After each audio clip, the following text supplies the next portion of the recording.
বাংলা তথা সারা ভারতের একটা বৃহৎ অংশের মানুষ হোমিওপ্যাথি চিকিৎসার উপর নির্ভরশীল। শুধু কি স্বল্প মূল্যের চিকিৎসার জন্য, না জটিল রোগের মুক্তির কারণ? কি কি চিকিৎসা হয় হোমিওপ্যাথিতে, জানাচ্ছেন বিশিষ্ট হোমিওপ্যাথি।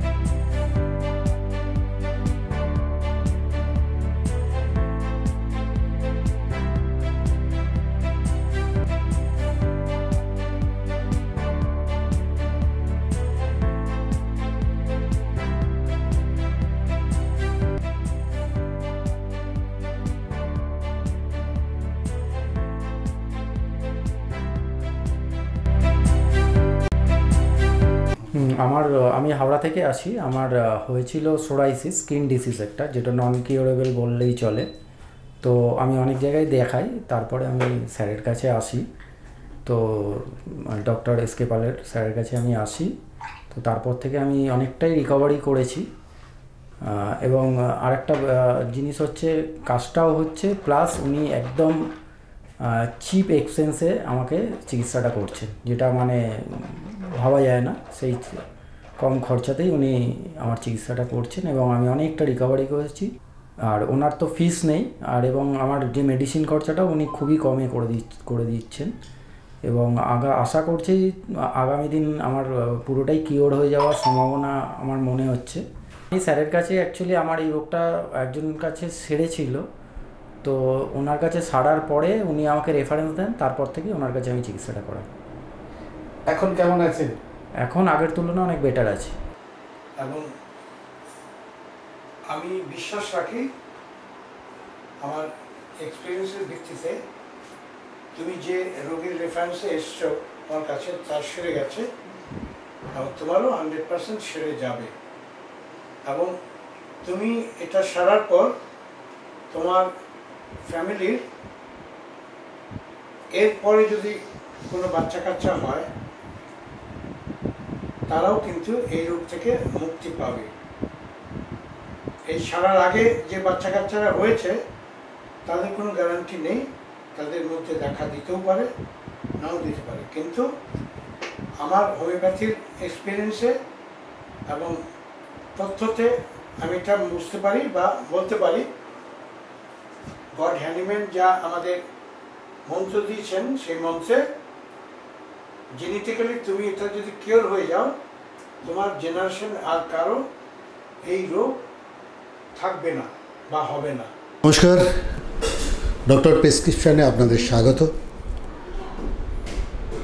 আজ একটা জটিল রোগ নিয়ে আবার এসেছি ডক্টর এসকে পালের কাছে। আপনাদের জানিয়ে রাখি, এমন আজকে একটা রোগ নিয়ে ডাক্তারবাবুর সঙ্গে কথা বলবো, যে রোগটা হলে ছোঁয়াচে নয়, কিন্তু জীবন দুর্বিষহ হয়ে ওঠে। মানুষ, আশেপাশের মানুষ মিশতে ভয় পায়, এবং এই রোগটাকে যদি বহন করে রাখেন শরীরের মধ্যে, তাহলে কিন্তু বংশ পরম্পরায় এটা ছড়াতে পারে। সুতরাং সময় থাকতে থাকতে এই রোগের যদি চিকিৎসা করানো যায়, তাহলে কিন্তু আপনার পরবর্তী প্রজন্ম এই রোগে আক্রান্ত হবার সম্ভাবনা কম। সুতরাং সাবধান আপনাকে হতে হবে, এবং রোগের প্রাথমিক পর্বেই আপনাকে কিন্তু ডাক্তারের পরামর্শ নিতে হবে। চলুন আজকে ডাক্তারবাবুর সঙ্গে কথা বলি, এই রোগটা কি এবং এই রোগটা কিভাবে হয় এবং এই রোগটা থেকে কিভাবে মুক্তি পাওয়া যায়। এই রোগটা হচ্ছে মানে the toughest disease of skin. It can be called incurable skin disease, the psoriasis. এটা যার হয়েছে,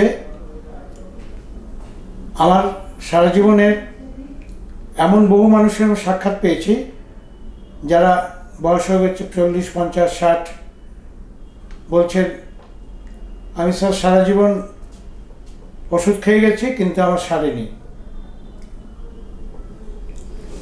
কিন্তু আমি এই ছেলেটি মাত্র 38-40 বছর বয়স, সারা জীবনটা পড়ে আছে,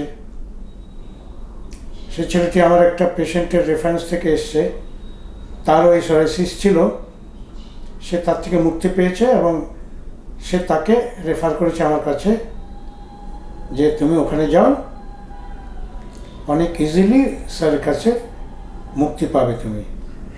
ওর গায়ে গায়ে স্কিনের মধ্যে দানা দানা মতন উঠবে এবং একটা রেডিশ কালার মতো কালারটা হবে স্কিনের ওই জায়গাটায়। অন্য জায়গায় স্কিন যেমনই থাকুক, নর্মাল থাকুক, ব্রাউনিশ থাকুক, হোয়াইট থাকুক, কোনো ব্যাপার না, ওই জায়গা পার্টিকুলার ওই জায়গাটা কালারগুলো রেডিশ কালার হবে। তার উপর একটা স্ক্যালিং, মানে ওপর একটা খোসার মতন, মানে মাছের যেরকম আঁশ থাকে ওরকম আঁশের মতন খোসা পড়বে এবং ড্রাই সিজন ওগুলো চুলকার পরে আঁশের খোসার মতন ঝরে পড়ে যায়। বা মাথায় যেমন খুশকি হয় অনেকের, খুশকি মতন মাথার আছড়ে বা চুলকালে পরে মাথা থেকে খুশকি ঝরে, ওর স্কিন থেকে ওরকম খুশকি ঝরে। মানে একটা বহু মানুষ বিভ্রান্ত হয়ে যায়। প্রথমত আমাদের চারপাশে অ্যাডের ঝলকানি, বিখ্যাত স্কিন স্পেশালিস্ট ABCD, এই সমস্ত দেখে মানুষ তাদের দিকে ধাবিত হয় এবং দেখিয়ে 2-1 বছর পর যখন দেখছে কিছুই হচ্ছে না, সারছে আবার হচ্ছে, তখন মানুষ একটু অল্টারনেটিভ চিন্তা করে বা সাজেশন নেয় এবং সেইভাবেই কিছু পেশেন্ট আমার কাছে আসে প্রথম দিকে।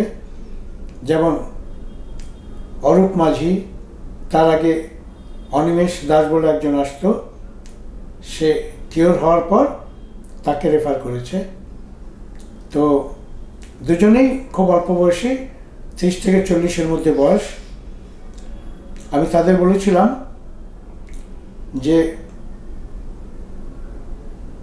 তোমরা কি 3 থেকে 5 বছর ট্রিটমেন্ট করতে পারবে? ধৈর্য আছে? যদি থাকে তাহলে আমি সারিয়ে দেবো তোমাদের, আর যদি ধৈর্য না রাখতে পারো তাহলে বাপু আমার কাছে এসো না। আমি পরিষ্কার কথা বলেছিলাম।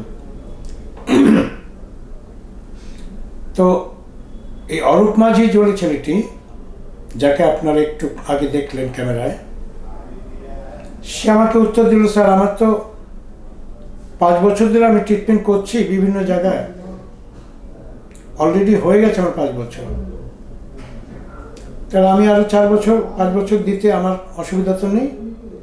আমার যদি সেরে যায়, আমি যদি মুক্ত হই এই রোগ থেকে, কারণ এটা শুনেছি জেনেটিক্যালি এটা ছেলে মেয়েদের প্রপাগেট হয়, আমার বংশের কোনো না কোনো ছেলের মধ্যে এটা আসবে। আমি চাই না আমার এই রোগ আমার বংশের অন্য কেউ বহন করুক বা অন্য কারোর মধ্যে দেখা যায়। যদি কপাল গুণে আমার একটি মেয়ে, সুন্দরী ফুটফুটে মেয়ে হয়, সেই মেয়েটার যদি এরকম কন্ডিশন হয়, তাহলে আমার মতো কপাল পোড়া তো আরেকজন থাকবে না বলে মনে হয় পৃথিবীতে। তাহলে আপনি বলছেন এটা জেনেটিক্যালি বংশ পরম্পরায় হতে পারে? অবশ্যই এটাই হয়। আমি দেখে এসেছি, আমার কয়েকজন পেশেন্টের মধ্যে আমি দেখেছি তাদের ছেলে মেয়েদের মধ্যেও ওইগুলো এসছে এবং তারাও ছোটোকাল থেকে আমার কাছে ট্রিটমেন্ট শুরু করে দিয়েছেন এবং আর মোটামুটি বাড়েনি। কয়েকটা রোগ আমার জীবনে আমি এই 40-50 বছর এক্সপিরিয়েন্সে দেখেছি, কয়েকটা রোগ জেনেটিক্যালি আসে। অবশ্য এখন মানে সুপার সায়েন্টিস্টরা মানে আরও এগিয়ে যারা চিন্তা করছে আগামী দিনের কথা, তারা কিন্তু বলছেন যে অলমোস্ট অল ডিজিজ জেনেটিক্যালি আসে। কারণ রোগ হওয়ার প্রবণতা শরীরের মধ্যে থাকলে, প্রোননেস থাকলে সেই রোগ তাড়াতাড়ি হয়। যেমন একটা বীজকে, কোনো ফলের বা সবজির বীজকে আপনি যদি সারা জীবন ধরে পাথরের উপর রেখে দিন, জল বৃষ্টি তার উপর যাই লাগুক সে কোনোদিন বৃক্ষ হয়ে প্রস্ফুটিত হতে পারে না। উল্টো দিকে যদি আপনি একটা যে কোনো বীজ বা ফলের বীজ বা সবজির বীজ আপনি অন্যমনস্কভাবে যে কোনো একটা মাটির মধ্যে বা জায়গায় ফেলে দিয়েছেন বা পড়ে গেছে, তাকে কিন্তু আপনি যত্ন করছেন না, সে অটোমেটিক নেচার থেকে রোদ পাচ্ছে, জল পাচ্ছে, সেই জল বৃষ্টিতেই কিন্তু সে বৃক্ষ হয়ে প্রস্ফুটিত হচ্ছে, নিজেকে প্রস্ফুটিত করছে। মানুষের রোগও তাই। রোগের প্রোননেস যদি ভেতরে থাকে বা প্রবণতা যদি থাকে, বিশেষ করে ক্রনিক ডিজিজের ক্ষেত্রে এই প্রবণতাগুলো খুব মারাত্মক আকার দেখা দিতে পারে আগামী দিনে। আচ্ছা, এই রোগের পরিণাম কি হতে পারে যদি কেউ ট্রিটমেন্ট না করে? তার পরিণাম কি দেখা দিতে পারে? পরিণাম একটাই, তার বংশের 5 জন যদি থাকে তার মধ্যে 2 জন বা 3 জন এই রোগে আবার ভুগবে। এবং আমরা যেমন গ্যালোপিং ট্রেন দেখি, ট্রেন স্টেশনের উপর দিয়ে যায় কিন্তু ট্রেন দাঁড়ায় না, রোগও কিন্তু তাই গ্যালোপিং হয়ে যায় কারো কারোর মধ্যে। যেমন বললাম, বংশের 5 জন আছে, তার 3 জনের মধ্যে দেখা গেল রোগ, 2 জন গ্যালোপিং হয়ে গেল, রোগটা গ্যালোপ করে গেল। কারণ ওদের মধ্যে ইন্ডিজিনাস প্রবণতাগুলো ছিল না, বা তারা বাইকাট করে গেছে যে কোনোভাবেই হোক, তাদের বডি ইমিউনিটি পাওয়ার দ্বারা কিংবা তাদের ইন্ডিজিনাস পাওয়ার দ্বারা। কতগুলো ক্রনিক ডিজিজ আছে, সেই ক্রনিক ডিজিজগুলো আজ পর্যন্ত আমি আমার 50 বছরের ডাক্তারি জীবনে দেখিনি কেউ ক্রনিক ডিজিজগুলো অ্যালোপ্যাথির দ্বারা এড়িয়ে গেছেন বা মুক্ত হয়ে গেছেন। কিন্তু অপরপক্ষে আমি কিন্তু আমার জীবনে বহু ক্রনিক ডিজিজকে আমি মুক্ত করে দিয়েছি আমার হোমিওপ্যাথির দ্বারা।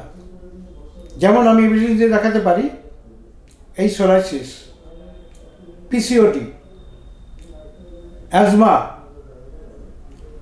এইসবগুলো কিন্তু বহু মানুষের কিন্তু আমি কিওর করে দিয়েছি। তারা কিন্তু ছোটোবেলার থেকে মা বাবা নিয়ে আসতো, তারা কিন্তু ব্যক্তিগত জীবনে বড় হয়ে গেছে, চাকরি বাকরি করছে বিভিন্ন জায়গায়, তারা কিন্তু সেই রোগে আর ভোগেন না। তার মা বাবার কাছে আমি এগুলো শুনে এখন শান্তি পাই এবং ঈশ্বরকে প্রার্থনা করি এইভাবে যেন আমি মানুষের সেবা করে যেতে পারি। সোরাইসিস যাদের হয়েছে একদম প্রথম থেকেই হোমিওপ্যাথিতে চলে আসুন। ভালো থাকুন। বাংলা তথা সারা ভারতের একটা বৃহৎ অংশের মানুষ হোমিওপ্যাথি চিকিৎসার উপর নির্ভরশীল। শুধু কি স্বল্প মূল্যের চিকিৎসার জন্য, না জটিল রোগের মুক্তির কারণ? কি কি চিকিৎসা হয় হোমিওপ্যাথিতে জানাচ্ছেন বিশিষ্ট হোমিওপ্যাথি চিকিৎসকগণ ডক্টর প্রেসক্রিপশনে। চোখ রাখুন আর সুস্থ থাকুন।